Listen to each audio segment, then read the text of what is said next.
Salut, salut! Alors, j'ai trouvé un cobaye, le voilà. Non, je rigole. C'est pour vous montrer un petit peu. Alors, je reprends un petit peu ce que vous m'avez dit.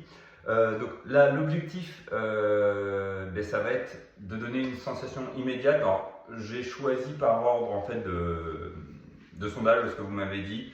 On va travailler, je pense, dans un premier temps sur l'épaule. Je vois qu'il y a pas mal de choses qui sont sur l'épaule, l'omoplate, c'est une articulation complexe. Donc du coup, je vais essayer de vous montrer quelque chose pour donner une sensation immédiate de mieux-être, un soulagement. On va essayer de relâcher un maximum de fibres avec 3 points, donc trois choses à connaître, 3 points clés à connaître sur l'épaule. Peut-être qu'il y en a qui connaissent, mais l'idée ça va vraiment être de bien situer pour aller vite dans un relâchement quasi systématique.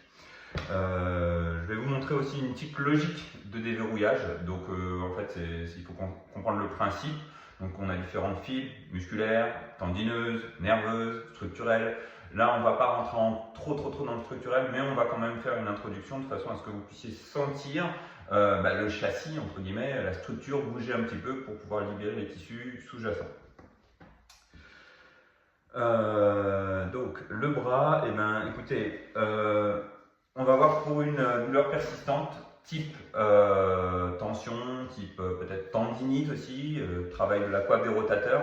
Donc on va voir un premier geste. Le premier geste, ça va être un point sous-clavier, sous-claviculaire. Donc ce geste, c'est simple, vous avez la clavicule qui est ici, c'est au niveau du petit pec. Voilà.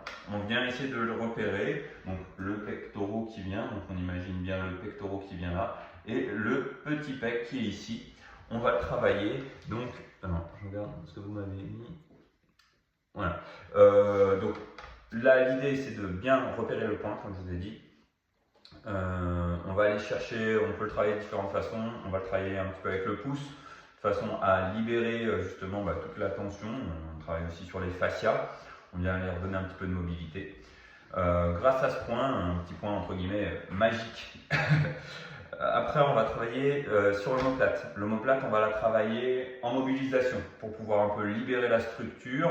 Donc, je vais vous montrer une façon. Donc, on peut prendre l'omoplate. Il y a plein de façons de la travailler, mais je vais vous en montrer une plutôt simple, de façon à ce que vous puissiez le refaire chez vous. Enfin, on va avoir sur de la vibration, un travail un peu plus musculaire pour libérer tout ce qui va être toxine. Donc, écoutez, l'idée c'est premièrement le petit pec ici, le sous-clavier, sous-claviculaire. Deuxième, ça va être de saisir l'omoplate pour pouvoir la mobiliser, ouvrir les tissus qui sont en dessous.